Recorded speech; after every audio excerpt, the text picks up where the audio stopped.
The Sentinel is known to be reliable, fearless, disciplined, consistent, courageous, motivated, and skillful. So do what you feel passionate about. Take chances. All these qualities start from the mind. Your mind can be your worst enemy or your most powerful weapon. The world becomes your library to help you to become better at your craft. Is this the dagger? Learn how to achieve greatness and tap into the Sentinel mindset. What's up, everybody? We're here today for a very special driving edition of the Sentinel mindset. I got this inspiration from Ford when we saw him driving, picking up a bunch of people on the road.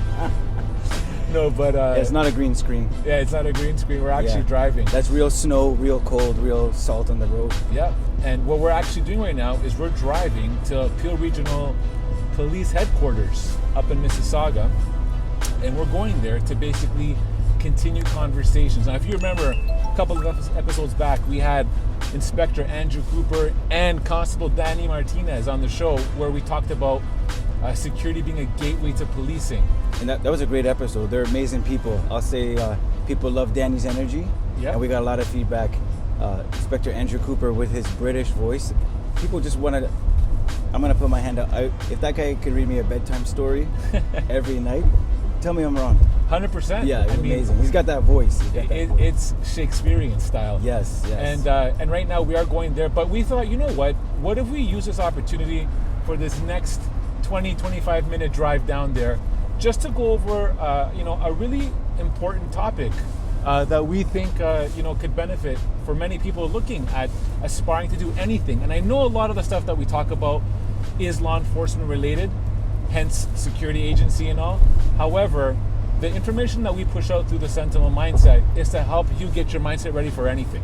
Yeah, absolutely. You know what I mean? It is focused on law enforcement because it's a lot of our world, and it's essentially echoing the desire of many of our workforce. That's right. That's why, but it's applicable. I mean, the principles of success and excellence and being high integrity, a high moral value character person, that's applicable to anything you're doing, right? That's right. Yeah. So today's podcast, what we're going to call this one is I Want to Be a Millionaire.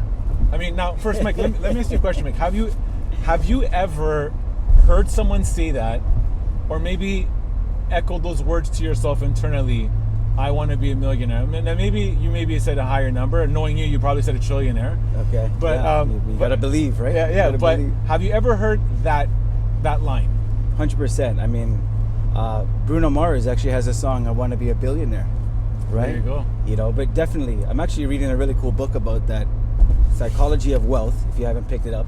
And many people would have a misconception on what it takes to become a millionaire. It's easy to say, yeah, I want to be a millionaire. I want to be successful. I want to X, Y, Z. But the journey to get there, or what it really looks like, you know what's funny is that sometimes you don't get the real deal. I'll give you an example. Imagine a millionaire. Some millionaires make it to seem like such a perfect story. They don't tell you about all the tough things they went through. Right. That's right. Because then you just sound better. Like most millionaires don't tell you, yeah, I went bankrupt 3 times and lost everything, including a marriage and my house, and before they tell you that they're wealthy. Right. And just as a big disclaimer, even though we're going to call this, I want to be a millionaire, we want you to remove the word now millionaire and put in anything that you want. And we're going to focus this on careers. I want to be a doctor. I want to be a dentist. I want to be a police officer. I want to be whatever. Yeah, a banker, a lawyer, a business owner. Right. An artist, a working artist, whatever it is. That's right. Yeah. If that's what you want, I want you to put that right now into the words I want. And the reason why we think it's important here is because, look, for us right now as a security operations organization, we interview, as we referenced before, hundreds of people on a monthly basis. Many people want to be part of what we have to do. A lot of people that do have aspirations to get into policing do apply to us because they know how well our caliber is and the exposure that they're going to get working for us. However, when someone does say that, I want to be a police officer, and again, we're going to use the example of police officer in this podcast, when someone says that, Mike, I don't think they know what it means when they're saying that, because the next set of questions that come from them, or the way of thinking, completely goes against their goal. Yeah, I think it's important to note, what makes, I guess, this even conversation credible. We're not police officers. No, we're not. Right? I mean, Constantine, I think it's really cool. He's still deep down wants to be a cop. Right. He has a desire to, and loves what a really good police force represents. But what makes, especially Constantine yourself, what makes you really credible to this is you've interviewed at least 1,000 people face to face that have told you directly their career goal is to be a cop. Easily. Yes. That number, Mike, would probably be conservative. Really? Yeah, I mean, 100%. Over like 10 years, right? Yeah. Like, okay, so Yeah. like, I mean, each week there's, so many people that come in, dozens each month that are telling you this. And That's right. and you usually, when they tell you that, what do you usually say to them back? I mean, you don't just say, "Oh, that sounds great." Like, what do you do? So the minute someone discloses to me that they want to get into policing, what they're doing is, unexpectedly, unknowingly, is that they're basically getting my attention right now very strongly. Like if you look at a magnifying glass right now, I am now really zooming in on you, because you've actually piqued my attention. Because we are a development agency. We want to help people get to their goals. So now look, somebody could say something different. I want to become a firefighter, which we've heard people say that. Yeah. I want to be a nurse. Again, these are examples, real examples that happen.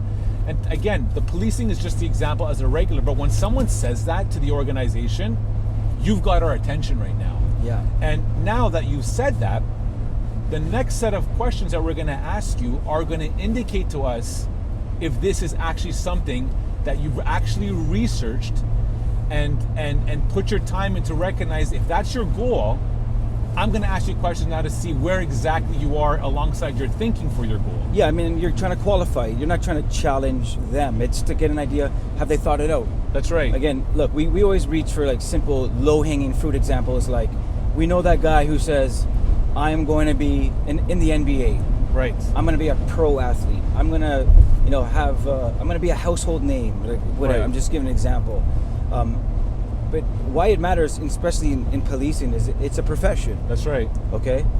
Look, in our little world, in doing security and being, a company that's trying to bring our best, we are doing everything we can for security to be a respected profession. That's right. Right? That's right. Any thoughts on that? I mean, because that's like, we talk about that every now and then. Okay. But like, So do you believe that it can happen? That, in other parts of the world, if you work in security, you're highly respected. You have a high standard of training, a high standard of output and skill set and experience in order to be, it's not just paying $80 and getting a license with your profits. That's right. Well, look, we actually, Mike, in our industry, we kind of have to deal with something that we have not created.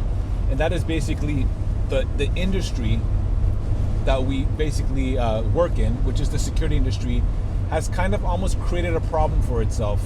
And that is basically creating a poor reputation of an outputted service.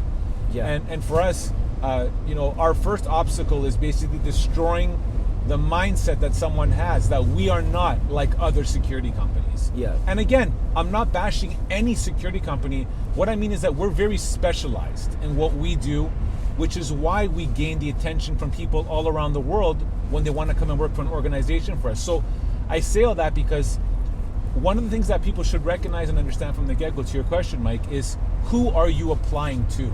Yes. Who is the company you're applying to? And you should really research that. Again, doesn't have to be security related. If you're going to apply for a law firm, find out who this law firm is. Find out what they're about. We always say this about the why statement of why you do something. What is the why statement of the organization?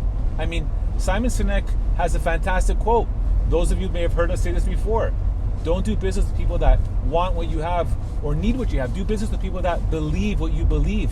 If you believe something strongly and it resonates with an organization that you're applying to, I mean, we're talking about something that's creating an instant, like symbiotic relationship. Okay, it's amazing you said that because, in this endeavor of us kind of, it's always been happening internally, but we're kind of spotlighting those who want to be in law enforcement, want to be professionals. That's right. That's what we're establishing. That's right. Okay? And a professional means you do everything that you can to get your ducks in a row to present and show yourself approved to be an asset right? Like, Right. you know, we have some earlier podcasts on what it means to be professionally minded.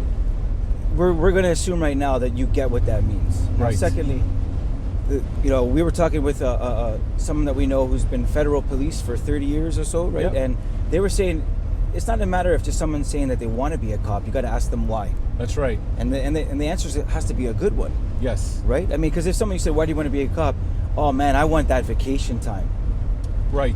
Right? Exactly. Yeah. Exactly. You know, And sometimes I think when people are putting goals up, right? Like for example, let's go back to what we started off with. I want to be a millionaire. How? What are you going to do to get there? Do you even understand the goal that you set up for yourself? Like again, let's go to sports. When somebody says, I want to be a professional NBA baller, I want to be a Leaf, do you understand the difficulty that you've given yourself? That's not a bad thing. Give yourself goals, but make sure that goal that you can do, you understand what that goal is. Make sure you understand what you're about to walk into, because if not, you are setting yourself up from failure the minute you give out your goal. yeah, and you don't want to be disillusioned. You don't want to be preparing for climbing Mount Everest and you just have a backpack and shorts on. Right. Okay, like that's not good enough. I got Dr. Scholl's, I got comfy shoes. Like no, like when you meet people who know what it takes, pay attention. They That's right. probably won't tell you things that you're gonna like to hear. That's right. Right? They That's right. will. I mean, if someone went up to Steven Spielberg and said, "Look, I want to be an Oscar-winning director," they might get his attention. Absolutely. He probably doesn't have that conversation every day. He probably does, though, by the way. You know, but he might ask them, That's right. "What are you doing now? Give me an idea what your day is." Absolutely. Well, you know, I kind of help my mom do with this. I have a job working in retail, and like at some point he's going to be waiting for you to say something about filmmaking. That's right.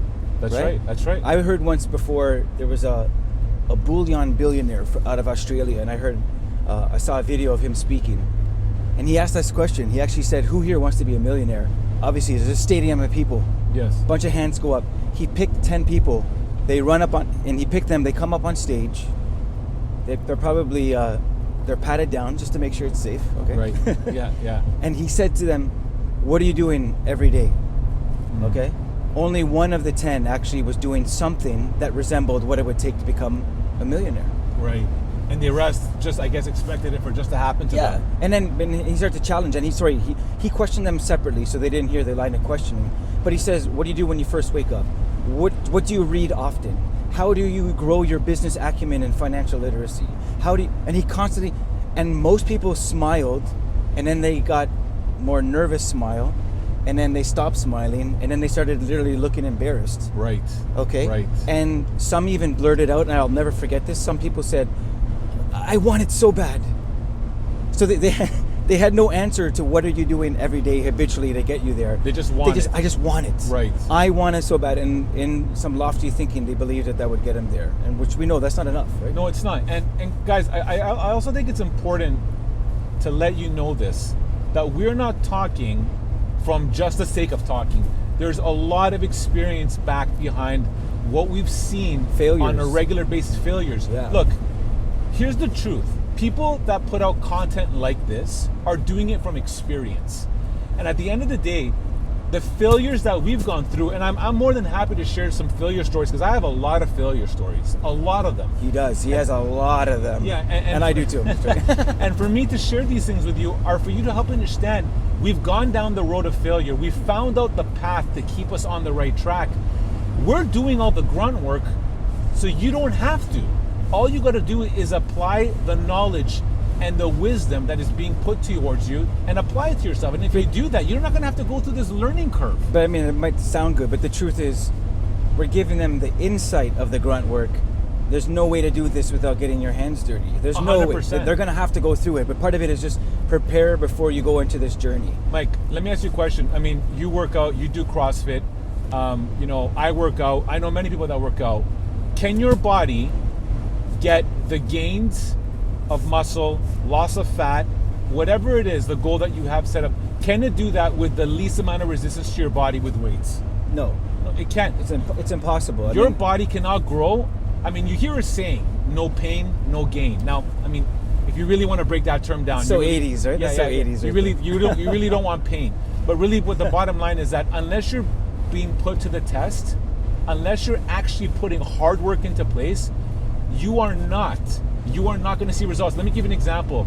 My son yesterday says to me that he wants to eat proper, he wants to get abs. And we made some wedgies, some fries. Hold on. Yeah. He just said, I want to get abs? I want to get abs. Okay, I love it. And then we made some like chicken burgers and some fries yesterday. And wedges. Wedges. You said wedgies, but it's okay. I mean, I mess up names.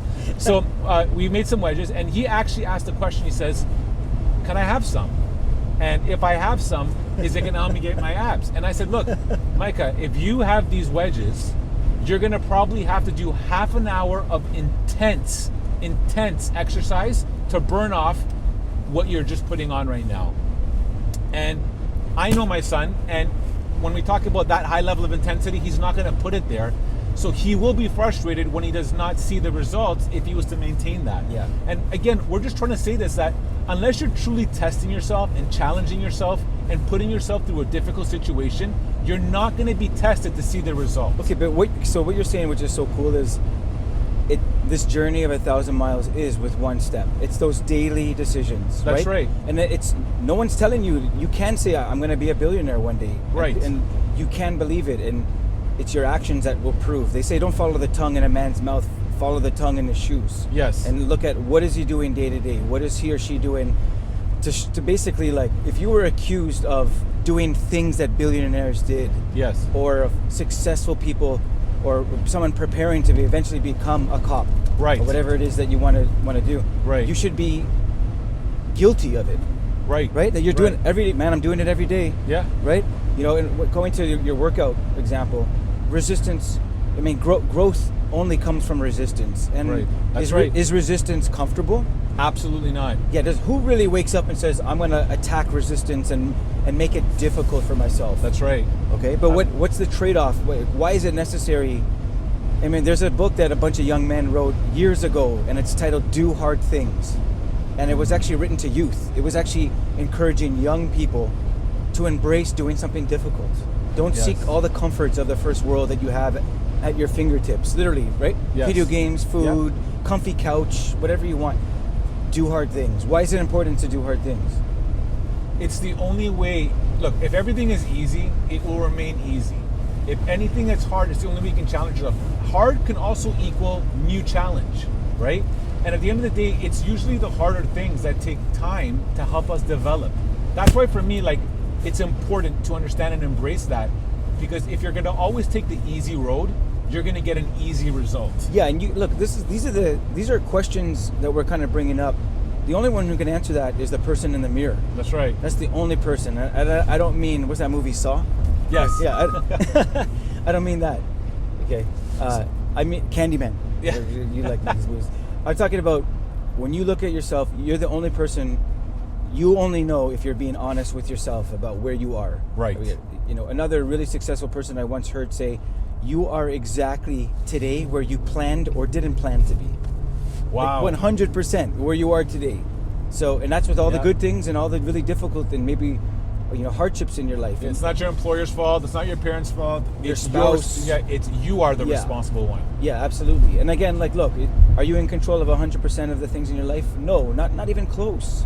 Right. But you can prepare and at least take ownership of the things, like have the right jacket on if you're going to go out in bad weather. Like the simplest things. Start That's with good, those. man. That's okay. good. So we've gone over point number 1, which is basically know the goal that you are basically proclaiming on yourself. Yes. Okay?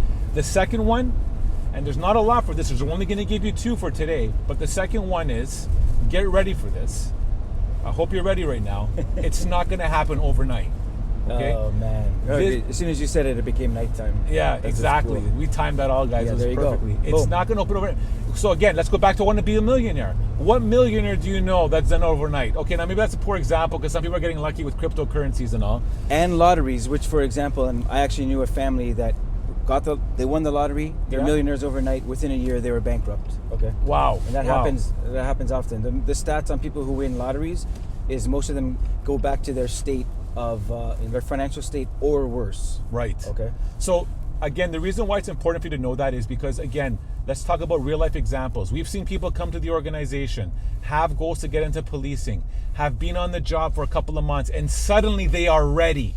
They are ready. They have achieved the goal. And they're doing this based on their own assumption, by their own review of their own individual person. Let me tell you something, guys. A lot of times you got to look in the mirror, and a lot of times you got to also go beyond that. You got to basically be able to get feedback from basic people that are around you. It's the only way to really gauge how close you are to your goal or not. And at the end of the day, when we've seen people come on board and they basically, after a couple of months, feel they've hit their mark, for us, it's an opportunity to really help them understand that they still have a journey to go through. Okay, part of I want to throw this in there because we've had people who are incredible. They're amazing performers. Yes. Perpetually late. Correct. It's something that plagues them. That's right.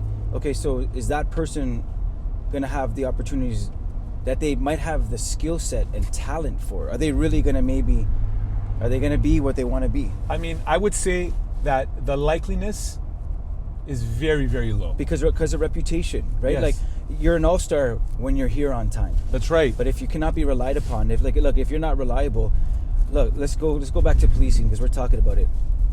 What police force wants an unreliable person on their force? Nobody. Yeah. Nobody. And I would go and say that no business wants an unreliable person. Nobody wants that. Yeah. Why? What is being unreliable speaks to performance. And pretty much at the end of the day, when you're hired by any organization, you're hired to perform. Yes. Right? So it's so crucial. Guys, please, you have to understand this. It takes time to develop. Okay, Let's bring it back to exercise. Can you get abs in 3-4 days and then a couple of months? If you're heavy? If you have really good genetics. Okay. You throw that in there. No, it's a process. And you know what?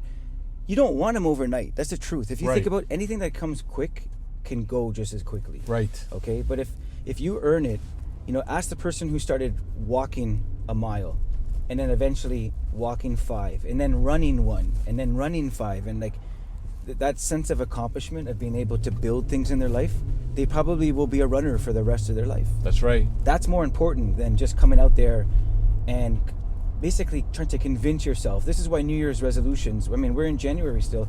New Year's resolutions, they don't change the world. The world doesn't get that much better in January. That's right. Okay? That's right. That's the truth. It doesn't. Because change doesn't happen overnight. You have to commit to it. The change comes, the power isn't in the decision. If your mindset is, I've made a decision, I'm going to make the sacrifices. I'm going to look at and work on things personally that I can control, and I'm going to get better. I'm going to stop focusing on outside people and trying to change them. I'm going to pour all that energy and focus on myself. Each month, I'm going to improve on something that is a bad habit, slowly eradicate it, and start to erect good habits in its place. One thing per month. That's good, Mike. You know what I mean? Yeah. If someone told you they're doing that, does it really matter where they start? No. Absolutely not. You're going to be like, you're going to get there, man. Yeah. So, right? Guys, you're going to say you're going to eventually get there. Don't stop. Keep doing what you're doing. 100%. And literally, guys, all we can do right now is share information from experiences. But I want you guys to take 2 things from this podcast. And, if you haven't done it, maybe now's a good time to start. Figure out what your goal is. Yeah. If you've determined what your goal is and you've researched what it's going to take you to get there, the next thing to do is start putting it into practice. You need a plan. That's what it is. You need a plan and put your plan to practice. And once you've done that, then the next thing is don't give yourself an unrealistic goal. Meaning as in, when I'm talking about timeline now, don't think that you're going to be this whiz, that you're going to get to your highest level in a couple of months. It takes time for you to get there. It takes time to develop. And at the end of the day, if you put those things into practice, just those 2 things that I talked about, and you're able to receive basic positive, critical elements to help you get better, which as an organization, we do that all the time. We want to see you develop. We want to see you get better. If you take that and apply it, you will succeed. I don't say you may succeed. You will succeed. Okay, this is huge what you're talking on because, again, if you're threatened by outside feedback, you have to get to a point where you're secure enough that you're able to handle the elements, and it could be other people's opinions, and we're not talking about being able to withstand people being really nasty to you, it's identifying who are key people that actually have some influence. That's maybe right. your manager, maybe someone like an older brother or sibling, someone who is a good friend that is accomplished in some area of your life that can, and if you can call them and say, look, tell me, can you be honest with me? Like, why have you seen me fail at some stuff? And Yes. your good buddy will know. It's because, man, you want it overnight. They know. Absolutely. They'll tell you, but you have to be open to hear the difficult things so you can actually do something about it. To kind of cover your ears. And I mean, we look, I'm saying even the most mature men and women, senior people, sometimes they're insecure about their own shortcomings. That's right. Right? That's right. You know, and the shame in that is like you stunt your own growth. You know, but if you were to say, and again, it doesn't matter where you start. If you were wherever you are right now, and if you want to be a cop, let's bring it back to that. Yes. Whatever company you work for, wherever you are, and you said to your manager, and you said, look, this is my goal. This is my plan to get there. What are things that we can build here where I work that can help me to meet that? A manager would look at you and be like, this is amazing. Absolutely. Right? You're looking for ways to take initiative. Like, oh, so these are your plans? Look, I can tell you. But do you know what you're doing, Mike? What you just said now, what you're describing is someone that really is a humble individual that is basically saying, he could be someone that has all this experience, and I've seen those people, but they're basically saying, tell me, I'm humble, I'm open, pour into me, what do I need to do to get better? Yeah, I mean, and I say this, we know some security professionals that came to Canada and they had this experience internationally, and they've had that humility, and they said, I know what I know in my homeland. Right. But to think that it applies here, so they say, I don't know much here. How does things work in Canada? That's right. You know, and even after a 30-year decorated career, they come here and they're willing to start all over again. Right. Right. So I say that if someone who's willing to do that, think about yourself getting started with something, you know, a new occupational goal and dream that you have. Put a plan and find people that you can trust, that will tell you the good, bad, and ugly, that you can say, like, you know what, I'm going to work on this. Again, that the key circle of trust maybe that you bring it to. Yeah. Be prepared. They might tell you something that is going to really change your life. Yeah. Right? That's amazing. Guys, I hope you really took this in today. I hope you'll find a way to apply to yourself. Maybe you already are, and that's amazing. But at the end of the day, put yourself in a situation where you're challenging yourself, making things difficult for yourself to grow. And again, look at everything as a whole. Maybe it's your first time looking at this right now. Just change the mindset, because that's where it all starts. Yeah, I mean, the reason why it came up is because we're here. We're at Peel Regional Police. Right. And, you know, the amazing people here, when we spoke with Andrew and Danny, they gave us a real sense. They're looking for quality people. That's right. You know, and part of our conversation today is to see how we can help them. Yeah, absolutely, guys. So have a fantastic week. Until next time, keep going, keep pushing, and we'll talk soon, guys. Have a good one. Yeah, peace. Take care. Okay, let's see. It might have to be from here. All right. This podcast is brought to you by Executive Protection Lifestyle Canada. Make sure to drop by next week and don't forget to subscribe.